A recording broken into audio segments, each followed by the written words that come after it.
चाणक्य ने कहा, चंद्रगुप्त, युद्ध तलवारों से जीता जाता है, लेकिन संसार शब्दों से जीता जाता है।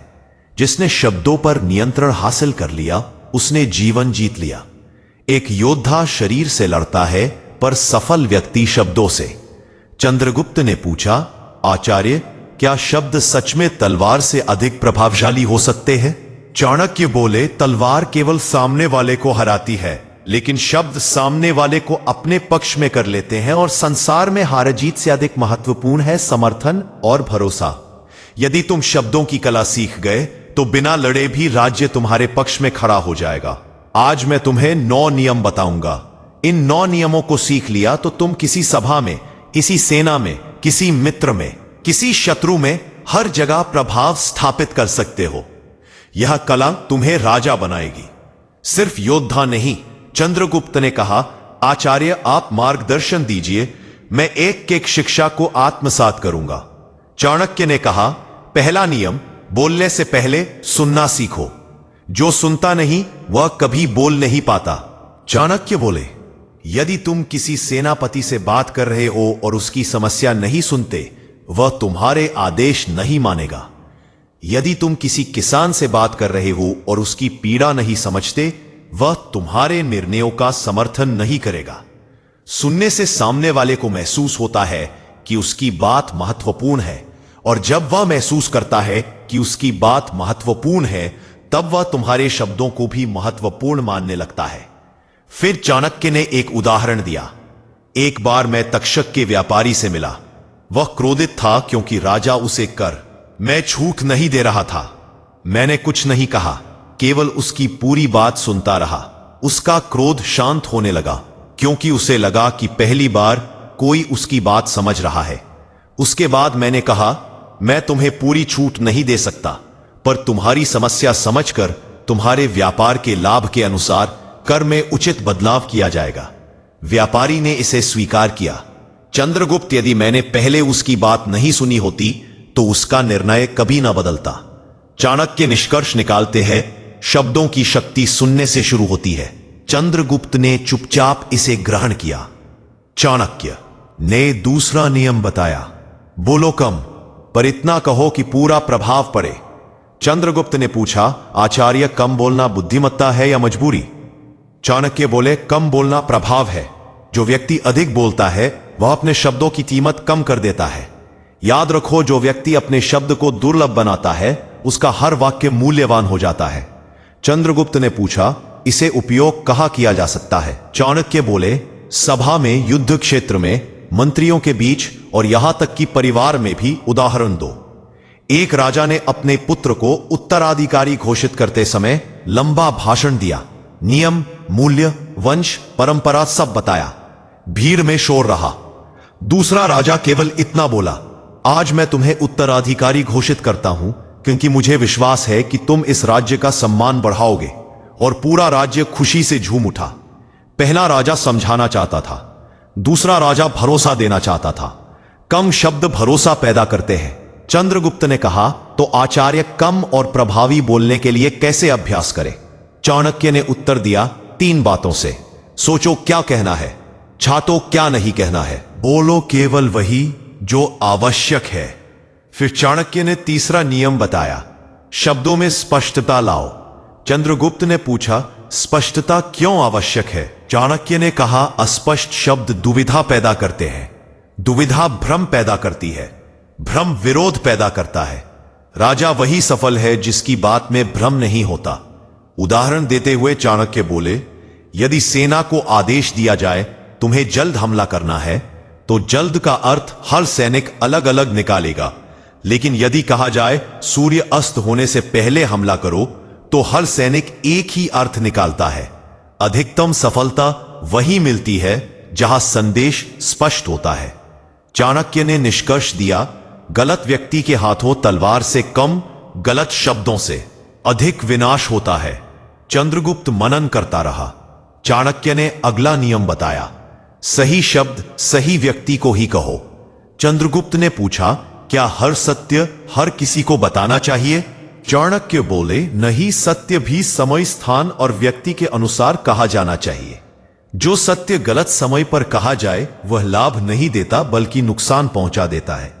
उदाहरण देते हुए चाणक्य बोले, एक बार एक सैनिक ने दूसरा मार्ग सुझाया। सेनापति ने सभा में उसे डांटकर चुप करा दिया। सैनिक अपमानित हुआ। बाद में वही सैनिक युद्ध में उत्साह खो बैठा। सेनापति ने अपनी सही बात गलत जगह पर कह दी थी। यदि वह सैनिक से अकेले में बात करता, सैनिक सुधार भी लेता और उत्साह भी बना रहता। चाणक्य बोले, सही बात को सही समय पर और सही स्थान पर कहना ही संचार की कुशलता है। फिर चाणक्य 5वें नियम पर आए। भावनाओं को नियंत्रित करके बोलो।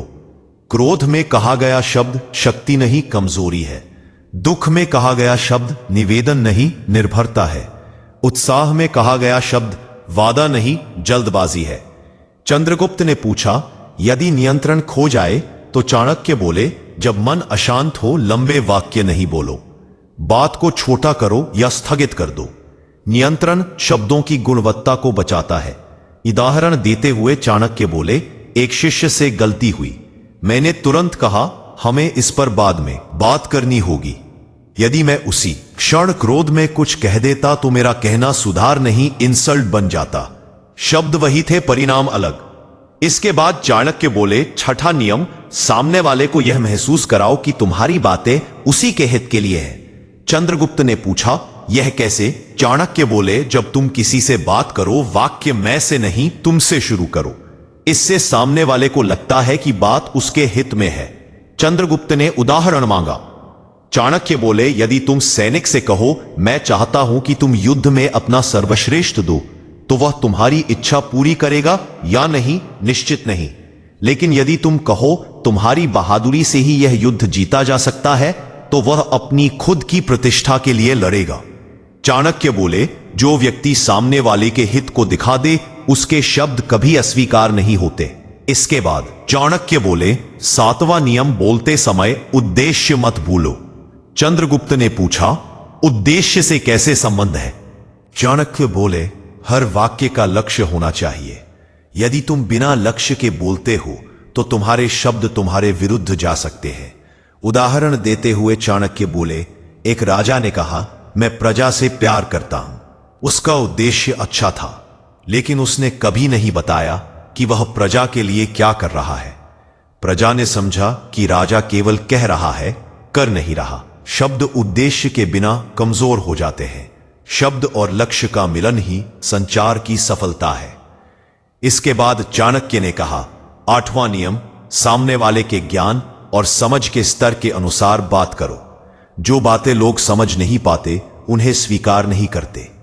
चंद्रगुप्त ने पूछा, क्या इसका मतलब है कि हर व्यक्ति से अलग तरीके से बात करें? और आखिर वे चाणक्य बोले, हां, सैनिक से युद्ध की बात युद्ध की भाषा में करो। मंत्री से नीति की बात नीति की भाषा में करो। आमजन से जीवन की बात उनके जीवन की भाषा में करो। संचार वही सफल होता है जो सामने वाले की भाषा में होता है। फिर चाणक्य अंतिम नियम पर आए। 9वां नियम, बिना बोले भी संवाद कर सको। कभी कभी चुप रहना ही सबसे प्रभावी संदेश होता है। चंद्रगुप्त ने पूछा, कैसे? चाणक्य बोले, जब लोग विश्वास खो देते हैं तो बात करने से विश्वास नहीं लौटता, तब केवल कार्य विश्वास लौट आते हैं। जब कार्य बोलते हैं तब शब्दों की आवश्यकता समाप्त हो जाती है। इसके बाद चाणक्य ने कहा, अब इन सभी 9 नियमों को वास्तविक जीवन में कैसे लागू किया जाए, मैं तुम्हें क्रम से उदाहरणों सहित समझाऊंगा, ताकि यह केवल ज्ञान न रहे, बल्कि तुम इन्हें किसी भी मंत्री, किसी भी राज्य, किसी भी शत्रु और किसी भी प्रजा के सामने प्रयोग कर सको। चाणक्य ने कहा, चंद्रगुप्त, पहला नियम, सुनना सीखो। इसे जीवन में लागू करने का तरीका समझो। जब कोई व्यक्ति अपने मन की बात कह रहा हो तो उसे अधूरा मत छोड़ो, उसे बीच में मत काटो। तुम जितना सुनते जाओगे, सामने वाला उतना खुलता जाएगा और वही व्यक्ति बाद में तुम्हारे शब्दों पर भरोसा करेगा। चंद्रगुप्त ने पूछा, युद्ध भूमि में भी यह उपयोगी है? चाणक्य ने उत्तर दिया, युद्ध से पहले सबसे कठोर कार्य युद्ध नहीं बल्कि मनुष्यों की मानसिकता को जीतना होता है। कई बार व्यक्ति तलवार से नहीं बल्कि समाधान से जीत जाता है। उदाहरण देते हुए चाणक्य बोले, मैंने एक बार दुश्मन प्रदेश के दूत से मुलाकात की। उसका उद्देश्य युद्ध को आगे बढ़ाना था। मैं चुपचाप उसे सुनता रहा। उसने अपने राजा की हर शिकायत, हर भय, हर आशंका व्यक्त कर दी। सुनने से मुझे उनके वास्तविक भय का पता चला। उन्हें सीमा के संसाधन क्षेत्रों की चिंता थी। फिर मैंने कहा, हम उन क्षेत्रों पर दावा नहीं करेंगे। यह सुनते ही पूरा संघर्ष टल गया। अगर मैं उसकी बातें सुनने की जगह तर्क करता, बहस करता, तो युद्ध अवश्य होता।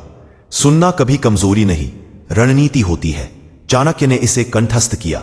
चाणक्य ने कहा, अब दूसरा नियम, कम बोलो लेकिन प्रभावी बोलो। इसे लागू कैसे करते हैं? जब तुम मंत्री परिषद में निर्णय का प्रस्ताव रखो तो निर्णय को लंबी व्याख्या से कमजोर मत करो। जो कहना है वह स्पष्ट और संक्षिप्त कहो। संक्षिप्त शब्द आदेश बनते हैं, विस्तृत शब्द सलाह बन जाते हैं। फिर उन्होंने एक उदाहरण दिया। एक मंत्री ने कर सुधार के लिए लंबा भाषण दिया। अंत में उसकी योजना भुला दी गई। पर दूसरे मंत्री ने केवल 5 वाक्यों में अपनी बात रखी और योजना स्वीकार कर ली गई। शब्दों की लंबाई नहीं, शब्दों की धार याद रखी जाती है। इसके बाद चाणक्य ने तीसरे नियम पर कहा, जुवा बात, जब तुम मंत्री परिषद में निर्णय का प्रस्ताव रखो तो निर्णय को लंबी व्याख्या से कमजोर मत करो। जो कहना है वह स्पष्ट और संक्षिप्त कहो। संक्षिप्त शब्द आदेश बनते हैं, विस्तृत शब्द सलाह बन जाते हैं। फिर उन्होंने एक उदाहरण दिया। एक मंत्री ने कर सुधार के लिए लंबा भाषण दिया। अंत में उसकी योजना भुला दी गई। पर दूसरे मंत्री ने केवल 5 वाक्यों में अपनी बात रखी और योजना स्वीकार कर ली गई। दोनों का बात एक बात नहीं रहने दिया।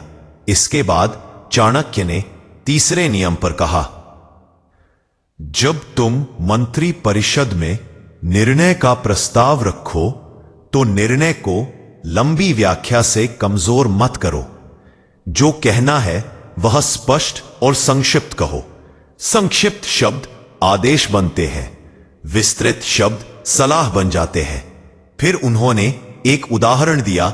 एक मंत्री ने कर सुधार के लिए लंबा भाषण दिया। अंत में उसकी योजना भुला दी गई। पर दूसरे मंत्री ने केवल 5 वाक्यों में अपनी बात रखी और योजना स्वीकार कर ली गई। शब्दों की लंबाई नहीं, शब्दों की धार याद रखी जाती है। इसके बाद चाणक्य ने तीसरे नियम पर कहा, स्पष्टता, इसे लागू करना सीखो। हर शब्द का एक ही अर्थ निकलना चाहिए। अस्पष्टता विरोध उत्पन्न करती है। राजा वही है जिसकी बात के कई अर्थ नहीं निकाले जा सकते। उन्होंने उदाहरण दिया, यदि तुम किसी अधिकारी से कहो प्रजा का ध्यान रखो तो वह भ्रम में रहेगा कि ध्यान कैसे रखना है। लेकिन यदि तुम कहो प्रजा की फसलों की सुरक्षा सुनिश्चित करो और अनाज व्यापार में धोखाधड़ी रोको, तो वह जान जाएगा कि उसे क्या करना है। अस्पष्ट वाक्य दायित्व को मिटाते हैं, स्पष्ट वाक्य दायित्व पैदा करते हैं। चाणक्य ने चौथा नियम आगे बढ़ाया, सही बात सही व्यक्ति को कहो। हर सत्य हर कांड के लिए नहीं होता। बड़ी बातों को छोटे मनों के सामने कहना संघर्ष पैदा करता है। किसी को सुधारना हो तो अकेले में करो। सभा में सुधार नहीं, अपमान दिखता है और अपमान विद्रोह पैदा करता है। उन्होंने उदाहरण देते हुए कहा, जब मैं तुम्हें गलती पर टोकता हूं तो मैं सभा में नहीं एकांत में बात करता हूं, क्योंकि मैं चाहता हूं तुम सीखो, ना कि विरोध करो। मनुष्य वह सलाह स्वीकार करता है जिसमें उसे अपनी प्रतिष्ठा सुरक्षित महसूस होती है। इसके बाद 5वें नियम पर आए, भावनाओं पर नियंत्रण। ये 10वां आगामी के बारे में है। भावनाएं शब्दों को नियंत्रित करेंगी तो शब्द गलत दिशा में जाएंगे। भावनाओं से पहले सोच आए, फिर शब्द आए। चंद्रगुप्त ने पूछा, यदि किसी ने अपमान किया हो? चाणक्य बोले, अपमान सहन करना कमजोरी नहीं है, लेकिन अपमान में क्रोध से बोलना मूर्खता है। अपमान का बदला शब्दों से नहीं, परिणामों से लिया जाता है। क्रोध में कोई निर्णय मत लो, दुख में कोई अनुरोध मत करो, प्रसन्नता में कोई वादा मत करो। इसके बाद चाणक्य 6ठे नियम पर आए, बात ऐसे करो कि सामने वाला लाभ महसूस करे। मनुष्य वह करता है जिससे उसे लाभ दिखता है, चाहे वह लाभ सम्मान का हो, प्रतिष्ठा का हो, सुरक्षा का हो या सुविधा का। उन्होंने कहा, यदि तुम सैनिकों से कहोगे राज्य के लिए लड़ो तो कुछ लड़ेंगे, लेकिन यदि तुम कहोगे तुम्हारी बहादुरी से आने वाली पीढ़ियां प्रेरणा लेंगी, तो हर सैनिक पूरे मन से लड़ेगा। मनुष्य कर्तव्य से नहीं, पहचान से ज्यादा जुड़ता है। इसके बाद 7वां नियम, अपने शब्दों का उद्देश्य मत भूलो। बिना उद्देश्य का वाक्य बिना लक्ष्य का तीर है।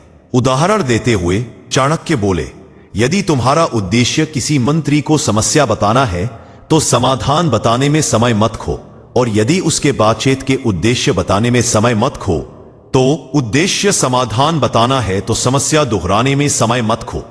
जब उद्देश्य स्पष्ट हो तो वाक्य स्वयं स्पष्ट हो जाते हैं। 8वें नियम पर चाणक्य बोले, हर व्यक्ति की समझ के स्तर के अनुसार बात करो। ज्ञान थोपना संचार नहीं है। संचार वह है जिसमें सामने वाला समझ पाए, स्वीकार करे और उसका पालन भी कर सके। उदाहरण देते हुए बोले, एक बालक को धर्म समझाना अलग है, सैनिक को धर्म समझाना अलग है, मंत्री को धर्म समझाना अलग है। बुद्धिमत्ता यह नहीं कि तुम कितना जानते हो, बुद्धिमत्ता यह है कि तुम अपने ज्ञान को किस तरह से पालते हो, रूप में प्रस्तुत करते हो, ताकि सामने वाला उसे समझ सके।